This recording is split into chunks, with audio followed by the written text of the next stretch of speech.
طيب عندنا جدول كبير هنعمل منه pivot table برضه ونحلله، ومن خلال شرحه هنشرح الأدوات الموجودة في الريبون الخاص بالpivot table والdesign، وكمان كل الأدوات اللي بتظهر لنا أثناء ما إحنا بنحلل الجدول بتاعنا. بكل بساطة زي ما قلنا، هو طبعًا عشان في جدول ممكن من table design نضغط على summarize زي ما وضحنا، محتاجينه في worksheet جديدة.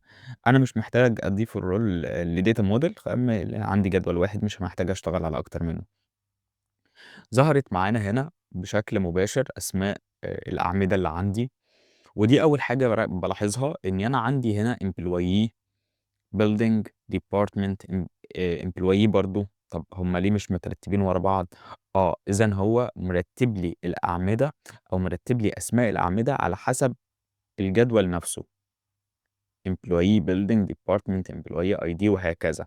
طيب ده قد يكون سهل وبسيط للناس اللي بتشتغل عليه على حسب احتياجك. هل أنت حافظ البيانات بتاعتك عمود، عمود، فأنت خلاص عارف ترتيبهم إيه بالضبط، والّا الأمر بيبقى صعب معاك؟ طيب لو صعب معاك، إزاي ممكن نرتبهم بشكل يكون أسهل؟ طبعًا أسهل طريقة هو الترتيب الأبجدي، بحيث مثلًا أنا بادوّر على column اسمه section، فأنا عارف section حرف الS هاروح أدوّر على حرف الS، بادوّر على agency فهاروح أدوّر على الagency بحرف الE.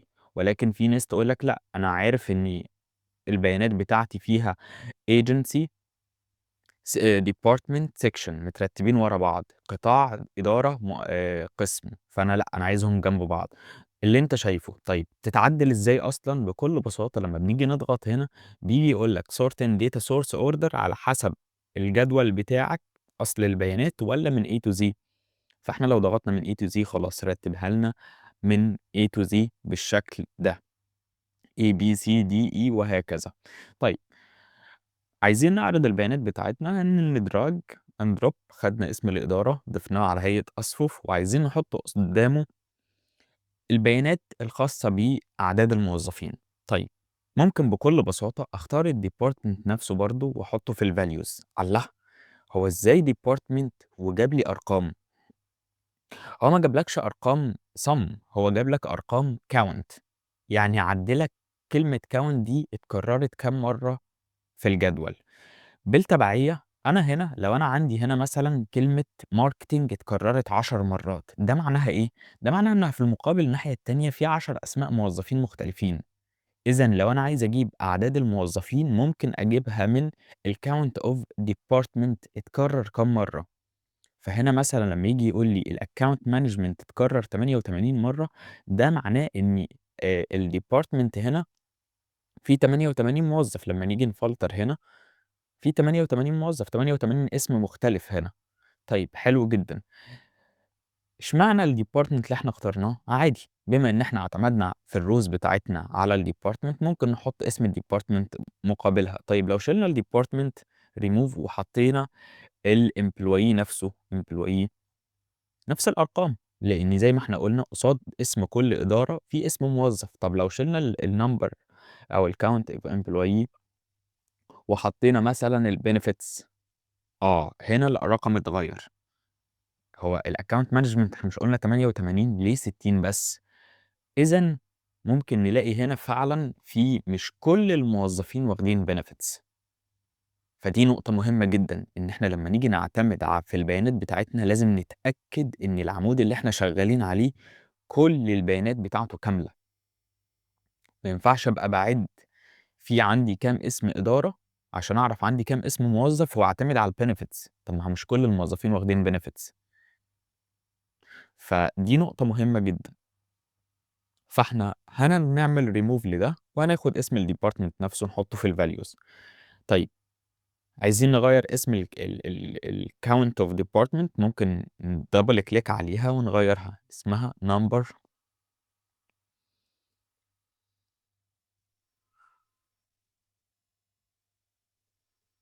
of employees، عدد الموظفين. فبقى عندنا 88. طيب لو إحنا جينا double click وجينا غيّرنا مثلًا خلّيناها sum، هيطلع لنا إيه؟ 0. ليه؟ لإن إحنا الvalues اللي إحنا معتمدين عليها هي الdepartment، والdepartment هو نَص مش رقم، ولذلك طلّع لنا 0. طب إنما لو كنا خدنا الcom الcompensation لأ، فممكن هنا يطلع لي الsum عادي. نعمل delete لده. نقطة مهمة كمان لازم نبقى واخدين بالنا منها، إن إحنا لمّا جينا غيّرنا اسم الdepartment هنا من الcount of departments أو count of employees بقى عندي اتغيّر معايا هنا. فأنا هنا أنا مش عارف ده هو كان من فين بالضبط، فأعرفها منين؟ بالاقيه متحدد هنا. فدي حاجة مهمة برضه لازم نبقى واخدين بالنا منها، إن إحنا البيانات اللي إحنا شغالين عليها نبقى حافظينها، لإن أي تغيير فيها هتلاقيه اتغيّر معاك هنا في الfields عشان تبقى عارفه. ممكن نختار الaverage، الcount، الmaximum، الminimum، الproduct وهكذا. عندنا هنا كمان الnumber format، الformatting اللي إحنا حابين نعرضه بيه. حابين نعرض الرقم ده بالديسيمال، لو كان في تاريخ حابين نعرض التاريخ إزاي، الtext لو عايزين نcustomize format معيّن وهكذا. فده بيكون من خلال، طبعًا أدينا إحنا لعبنا أكيد في الformatting، حابين نغيّره، عندنا أكتر من طريقة إن إحنا نغيّره منها. أول حاجة double click على اسم الheader، نختار الformat ونختار general، أوكي، أوكي، فرجع معانا بالشكل ده. عندنا طريقة تانية وهي الformatting الموجود في الhome ribbon، ممكن نختاره من هنا لو هو بشكل مباشر، أو نضغط على more فهيفتح لنا نفس الwindow. أو لو إحنا حددنا البيانات بتاعتنا ورايت كليك هنختار format cells. والطريقة الرابعة والأخيرة control 1 فهيفتح لنا نفس الويندو برضه. كل دي أدوات مختلفة نقدر نوصل بيها لنفس النتيجة. طيب دلوقتي إحنا عرضنا البيانات بتاعتنا بالشكل ده، أسماء الإدارات وعدد الموظفين اللي بيشتغلوا في الإدارات دول، عندنا 741 موظف. نرجع للجدول بتاعنا، لو جينا حددنا الجدول كله كنترول شيفت سهم الأسفل هيعمل لي selection للكولوم اللي أنا محدده، فقال لي الكاونت تحت 741 كده تمام. طيب أوقات بتبقى سكرين الجهاز بتاعك صغيرة، فبتلاقي إن البيانات اللي موجودة هنا في الروز أو الفاليوز أو الفلترز أو الكولومز قليلة، مش جايب لك. يعني أنا عندي هنا مثلا، عندي أدي 1، 2، 3، 4، 5، 6، فاهمني؟ وهكذا. فأنا ممكن أضيف بيانات كتير جدًا. الجهاز يعني الجهاز الخاص بالشغل اللي أنا باشتغل عليه، حجم الشاشة بتاعته صغير، ما بيظهرليش غير يعني maximum اسمين أو 3 أسماء بالكتير، فما بابقاش عارف أتحرك وأطلّع ده فوق ده بشكل سهل أو بشكل سلس زي ما أنا عامل. طيب نغيّرها إزاي؟ إزاي ممكن نغيّر التصميم الخاص بالfields ده؟ بكل بساطة لمّا باجي أضغط على settings اللي إحنا اخترنا منها العرض الخاص بالأسماء من A to Z والّا من الdata source order، ممكن نيجي نختار الfield section هيبقى إزاي. إحنا ممكن نختار الشكل ده فنلاقيهم اترتبوا معايا بالمنظر ده. تمام، بقى عندي الfilters فوق، الrows، الcolumns، الvalues. وممكن أعرض بس الfields، لو أنا عايز أعرض الfields بس، عايز أشوف الfields اللي عندي، لو أنا عندي جدول فيه 50، 60 عمود وأنا حابب أعرض أسماء الأعمدة بس، ممكن أختارها من هنا. ممكن كمان أختار الsections، يبقى هنا ظهرت معايا بشكل كبير بقى، فأقدر أبقى أحدد لأ أنا مش محتاج ده remove وده remove وهكذا. فابتدي أختار اللي أنا محتاجه وأسيب بس اللي أنا أو أخت أسيب اللي أنا مش محتاجه. طيب وعندي آخر اختيار اللي هو بالشكل ده، عرض مختلف برضه. فكل دي أدوات نقدر نستخدمها أثناء العمل على تصميم الpivot table بتاعنا، نشوف الأنسب لينا إيه بالضبط. ممكن نحدد أكتر من واحد ونعمل له remove بكل بساطة من خلال الكيبورد delete، remove. أنا مش محتاج كل ده خلاص، أنا بس محتاج الdepartment. ممكن نسيب تحته الbenefits، ممكن نسيب تحته ال الemployee. حابين نرجّع الfilters تاني ممكن نضغط مرّة تانية ونضيف مثلًا الemployee تحته علشان يظهر لي أسماء الموظفين اللي بيشتغلوا. أنا عندي 88، مين الموظف في ال88؟ واحدة من أهم النقاط الtricky جدًا، جدًا في الpivot table وهو فكرة الأسماء المكررة. يعني إيه الأسماء المكررة؟ يعني لو أنا عندي هنا مثلًا أندرسون، المفترض بشكل منطقي جدًا إن كل موظف يظهر لي رقم واحد بس. ليه؟ لأن أنا ما عنديش موظف موجود مرتين. طيب لو عندي اسم موظف مكرر في الجدول، وليكن مثلا خلينا نطلع فوق نجيب هولوي كريس ده، تمام، هنيجي نعمل له كوبي ونيجي نضيفه تاني هنا مكان هندرسون علشان يبقوا معانا الاتنين في نفس الإدارة بس. وجينا في البيانات بتاعتنا، طبعا مفيش حاجة اتغيرت هنا، كل اللي احنا محتاجينه pivot table analyze refresh اترفرش معانا، ظهر معانا اهو هولوي كريس، ظهر معانا ان هو موجود مرتين. فاذا دي حاجة من الحاجات الموجودة في البيفت تيبل، ان هو البيانات المكررة بيجمعها لك مع بعض، بيتعامل معاها على انها نفس الشخص. هو قال لك ان هو اتنين، بس هو في الأصل مش اتنين، يعني هو نفس ال الشخص، أو اسمه اتكرر مرتين. طيب ده عيوبه إيه؟ عيوبه إن أنا مثلا لو أنا بجيب ال sum of sales لأسماء الموظفين، ولقى مثلا عندي محمود عثمان موجود حقق 1000، وفي محمود عثمان تاني حقق 500، فهلاقيه هنا جاب لي قال لي محمود عثمان حقق 1500، مع العلم إن محمود عثمان أنا عندي اتنين في الإدارة، أو اتنين في التيم اسمهم محمود عثمان. دي إحدى عيوب الpivot table، إن هو البيانات المكررة بيجمع لك البيانات الخاصة بيها. طيب أنا حابب أعمل collapse البيانات الخاصة بأسماء الموظفين، بحددها right click وبختار collapse entire field، فراح عامل لي إخفاء ليهم. طبعا موجودين، لو ضغطت على البلس الموجود ده هيظهر لي، لو عملت على الماينس هيتعمل لها collapse and expand. طيب ده بالنسبة لي الجدول بتاعي والفيلدز اللي موجودة فيه. قبل ما نتكلم في البيفت تيبل انالايز، خلينا ندخل في الديزاين نفسه. طبعا الديزاين احنا بنختار منه شكل الجدول بتاعنا هيبقى شكله ازاي، حابين نختار ده اللي انت عايزه بكل بساطة ممكن تختاره. انا شخصيا اتعودت على الالوان دي بالشكل ده بالاسلوب ده، فبقى هو الثابت عندي. طيب احنا عندنا هنا ال count of buildings، لا انا محتاج اعمل له remove ده. طيب لو انا جبت مثلا البيلدينجز حطيتها في الكولومز، فبقى عندي ال 88 موظف دول فصلهم لي مين في المبنى الرئيسي، مين في المبنى الشمالي، الجنوبي، مبنى واتسون، مبنى الشرقي، الغربي، وهكذا.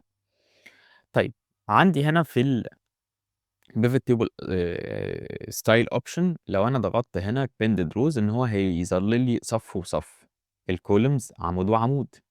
طيب الروز هيدرز، لو عندي هيدرز الأسقف بتاعتي هل هتبقى موجودة ولا لأ، متحددة بشكل كبير ولا لأ زي ما هو حاصل هنا. ونفس الكلام للكولمز بالشكل ده. كل دي حاجات احنا بنستخدمها في الفيجواليزيشن بتاعتنا، بصراحة احنا ما بنستخدمهاش كتير ولكنها موجودة، لو انت حابب تعدلها مفيش مشكلة. طيب عندنا البلانك روز، insert blank row after each item، حابب تضيف blank row صف فاضي بعد كل item اللي انت عايزه، ولا remove اللي انت شايفه. يعني ده متاح وده متاح، كل حاجة وليها استخدامها طبعا. في كل وقت احنا ممكن نبقى محتاجين حاجة زي كده. ليه؟ لاني مثلا انا محتاج ان انا عايز اعمل سب توتال لكل اسم ادارة، فوقتها انا محتاج ان انا اضيف خلية فارغة عشان تظهر لي السب توتال، فده ممكن نستخدمه من البلانك رو، حابين نضيفه ولا نزيله. اللاي اوت الخاص بالبيفت تيبل بتاعي عايزه ازاي؟ عايزه كومباكت فورم، ولا اوتلاين فورم يبقى بالشكل ده، ولا تابيولار فورم يبقى زيه زي الجدول الطبيعي، ولا ريبيت اول ايتمز ليبلز كرر لي كل حاجه، ولا دونت ريبيت. كل دي ادوات موجوده عندنا في البيفت تيبل، بنقدر نختار منها اللي احنا محتاجينه، كل واحدة طبعا على حسب الاحتياج، وطبعا الاحتياج ده بيبقى على حسب البيانات اللي احنا شغالين عليها. الجراند توتال، الجراند توتال انا عندي هنا كلمة جراند توتال، وعندي هنا جراند توتال للأصفف والأعمدة. طيب نرجع تاني للديزاين، جراند توتال اوف روز اند كولومز، اقفل لي الأصفف والأعمدة، ولا انا عايزه بس ولا عايزك تظهره لي الأصفف والأعمدة، والّا أنا عايزه بس للأصفُف والّا أنا عايزه بس للأعمدة. ده الgrand totals لو حابين نظهر حاجة منها، نخفي حاجة منها، علشان كده أنا حطيت الbuildings في الcolumns عشان تظهر معايا، لإني لو أنا كنت شِلت ده ما كانش هتبقى ظاهرة بشكل كبير. طيب لمّا نيجي نعمل expand لأسماء الإدارات علشان يظهر لي كل موظف بيشتغل فين بالضبط، عندي هنا الsubtotal، فمثلًا ممكن أختار show all subtotal of group، أو إحنا ضغطنا unshow بقيت bottom، فهننزل تحت هنلاقيها ظهرت معانا في الأسفل، بدل ما هي كانت ظاهرة فوق ظهرت معايا في الأسفل، أو أنا عايزك تظهرها at the top، عايزك تظهر لي الsubtotal في الأعلى، أو أنا مش عايزك تظهره لي أصلًا، شيل لي الsubtotal بحيث إن أنا لمّا آجي أخفي كده يظهر معايا، أعمل expand مش محتاج الأرقام الsubtotal لكل صف أو عمود بالشكل ده، لأ أنا بصراحة بابقى محتاجها، وبابقى محتاجها في الأعلى علشان يبقى ظاهر لي من أول ما باعمل expand أبقى عارف إن أنا عندي 31 في المبنى الرئيسي، وبانزل أشوف ال31 إيه، إنما أنا لو أنا خليتها في الbottom بيبقى صعب عليّا شوية إن أنا باقعد أراجع بيانات، أراجع بيانات، وفي الآخر أكتشف الرقم ولو عايز أتأكد أو حاجة معينة، لأ أنا بابقى حابب إنها بصراحة عن نفسي باحب أخلّيها في الأعلى. طيب ده بالنسبة للشكل الخاص بالfields والdesign الأدوات الموجودة فيه واستخداماتها من خلال الpivot table. طيب هنشيل الbuilding هنخلّيه في الfilters بالشكل ده، وندخل بقى على الpivot table analyze. أول حاجة طبعًا عندنا في الpivot table analyze حاجة اسمها الoption. الoption اللي فيه الأدوات الخاصة بالpivot table بتاعنا. هل أنت محتاج تعمل merge and center للlabels بتاعتك؟ تمام، لو أنا عندي خلايا مدمجة أو بيانات حابب أدمجها، الdisplaying حابّه يكون في الأسفل والّا في الأعلى والّا في الوسط؟ لو أنت عندك خلايا فارغة حابب نظهرها لك إزاي؟ بمعنى إن أنا مثلًا إحنا قُلنا الnumber of employees خلّينا نعمل له remove من هنا ونحط مثلًا الemployee نفسه. طيب ليه أنا اخترت ده مع إن هو طلّع لي نفس الرقم؟ علشان هاجي هنا وأحذف اسم موظف بيشتغل في الaccount management، تمام؟ فالمفترض إن هنا هيظهر لي نيجي نعمل refresh بقى 87، تمام؟ أعتقد هنا مش هيظهر معانا كمان، إحنا حتى برضه ظهر معانا الblank. هو هنا قال لي في موظف فارغ، بس إحنا مُعتمدين على الdepartment، عشان كده هو كان لازم ييجي يقول لي إن الإدارات اللي أنت اخترتها في واحد منهم قصاده موظف فارغ. طيب نتعامل معاه إزاي؟ الoptions بقى، الoptions بتيجي تقول لك for empty cells show إيه؟ مكتوب ولا حاجة، أنا مثلًا ممكن أختار show ده، أوكي، فابتدى يظهر لي النص اللي أنا اخترته. إحنا ممكن نختارها null، ممكن نختار keyword معين علشان بعد كده لمّا نيجي نفلتر بيها يبقى سهل علينا إن إحنا نفلتر بيها وهكذا. وطبعًا دي الحاجات الثابتة الauto-fit column حجم العمود اللي هو الauto-fit اللي إحنا طبعًا علشان نعملها في الExcel بتاعنا الطبيعي أو في الsheet بتاعنا الطبيعي بندخل على الVBA code وبنختار cells.autofit.entire column بنكتب الكود ده علشان ينسق لنا حجم العمود بناءً على حجم النص الموجود فيه، ده برضه موجود في الoptions من خلال الpivot table analyze. بعد كده الtables and filters اللي هو show grand totals and for rows for columns لو حابين نعمل filters per field وهكذا. الdisplaying حابين نظهر إيه بالضبط show and expand buttons والّا show contextual tool tips وهكذا. يعني دي الأدوات اللي إحنا بنشتغل عليها عملية الfield list بتبقى مترتبة بالsort من A to Z والّا من الdata source entire اللي إحنا كنا جايبينها من هنا.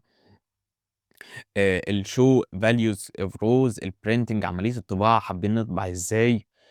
الdata نفسها، طبيعة البيانات اللي إحنا بنشتغل عليها يبقى وضعها إزاي، عملية الrefreshment، هل محتاجين refresh when opening the file، حابينه يتعمل له refresh automatic، ودي نقطة مهمة جدًا، إن إحنا هل إحنا كل شوية لمّا هنيجي نقفل الملف ونفتحه هنضغط على علامة الrefresh عندنا، والّا إحنا ممكن نحدد من هنا refresh data when opening the file، فأول ما نيجي نفتح الملف أوتوماتيك يتعمل له تحديث، ودي حاجة مهمة. الalt text دي البيانات الخاصة بالdescription للجدول بتاعك. ده موجود عندنا زي ما قُلنا في أول جزئية في الpivot table analyze ribbon، اللي هي الoption. طبعًا أول حاجة فوق طبعًا اسم الجدول، إحنا ممكن نخلّيه مثلًا عثمان اللي أنت عايزه، تمام. بعد كده الactive field، الfield اللي أنت شغال عليه، اللي هو أنا واقف هنا على عمود الdepartment، فهو راح قال لي هنا الdepartment، لو جيت عملت expand ووقفت تحت فقال لي الemployee. ده بيوضح لي بس أنت واقف فين، لإن زي ما كنت قُلت لكم count of employee لمّا أنا كنت واقف هنا ابتدى يظهر لي الcount of employee كمان. عندي كمان في الoptions show آآ report filter pages. يعني إيه؟ دي واحدة من أهم الأدوات الجميلة جدًا في الExcel أو في الpivot table. إن أنا لو أنا عايز أعمل sheet تحت لكل إدارة منهم بشكل مفصل، أنا حابب أفلتر ده، تمام. أو أنا حابب مثلًا للbuilding عايز أعمل sheet مفصل لكل building، باعملها إزاي؟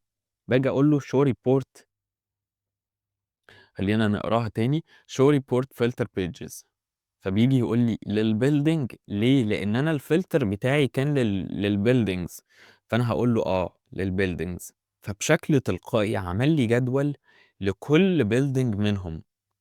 ابتدى يفصّل لي هنا المبنى الرئيسي الaccount management بيشتغل فيه 31، الnorth بيشتغل فيه 23، وطبعًا لمّا بنيجي نعمل expand بيجيب لي مين الموظفين اللي بيشتغلوا فيه، الsouth بيشتغل فيه 6، الtaft 4، الwatson 6، الwest 17، إجماليهم نيجي بقى لل87 موظف اللي بيشتغلوا عندنا. فدي واحدة من أهم الأدوات اللي أنتم محتاجين تركّزوا عليها، اللي هو لمّا بتُسأل كتير جدًا في الinterviews، يعني كتير جدًا في الinterviews الناس بتتسأل فيها إزاي تعمل لي pivot table مفصّل لكل building أو لكل إدارة بشكل سريع. بكل بساطة لازم تحطها في الfilter وتيجي من الoption تختار show report filter pages. طبعًا عندنا generate get pivot data إحنا كده already مفعّلينها علشان نشتغل على الgeneration الخاصة الdata للبيانات اللي إحنا شغالين عليها.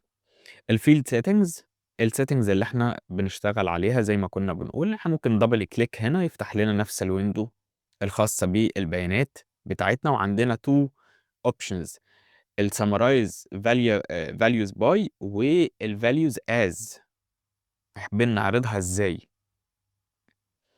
فده من خلال الpercentage، هل أنت محتاج تعرض percentage of grand total، هل أنت محتاج of column total والّا of rows total والّا percent row total والّا هكذا.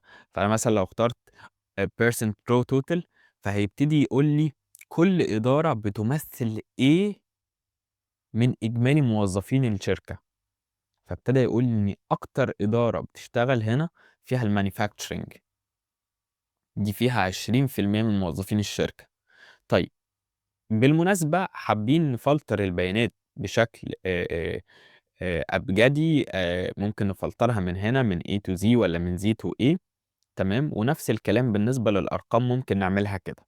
طيب لو أنا عايز أغيّر أو أخلّي الmanufacturing يطلع فوق، بكل بساطة باحدده وباعمل له select كده لغاية ما بالاقي شكل المؤشر معايا بقى بالشكل ده، باسحبه للمكان اللي أنا عايز أضيفه، بس باسيبه فوق بالاقيه اتغيّر معايا، وطبعًا بيتاخد بأسماء الموظفين اللي جواه، تمام. طيب لمّا نيجي نبُص هنلاقي إن كل موظف بيمثل 66 0.66%. ليه؟ لإن إحنا اخترنا إن أنا محتاجك تعرض لي البيانات of raw total بناءً على الtotal للأصفُف، فعشان كده هو بالنسبة له كل موظف هيمثل نفس النسبة من ال731 الخاصين بالشركة كلّها اللي إحنا كنا قُلناهم، مش محتاج أي حاجة، فرجّع لي كل حاجة زي ما كانت بعد إذنك، فرجعت تاني زي ما كانت. عندي الshow details اظهر لي بيانات بالتفصيل بعد إذنك، فراح فاتح لي البيانات دي بالتفصيل لكل موظف. ده لمّا بنيجي نضغط على show details فبيبتدي يعرضها لي بشكل تفصيلي. detailed بقى، اسم الموظف في أي إدارة في إحنا مثلًا كنا واقفين على الsales أكيد عشان إحنا كنا واقفين على الsales هنا الخلية كانت على الsales، فراح ابتدى يجيب لي بيانات ال21 موظف اللي بيشتغلوا في الsales في أي مبنى، الإدارة، رقم الهاتف أو الID، رقم الهاتف، الhiring date، عدد السنين حتى اليوم، الanniversary، الbenefits، الcompensation، الjob rating، كل حاجة. طب لو أنا وقفت مثلًا على خلّينا ناخد إدارة فيها موظفين قليلين، الgreen building، نيجي نضغط على pivot table analyze show details راح جاب لي بيانات ال9 موظفين في sheet جديد. طب أنا عايز أعمل له delete عادي جدًا، مش هيتأثر معايا الpivot table اللي أنا كنت شغال عليه قبل كده.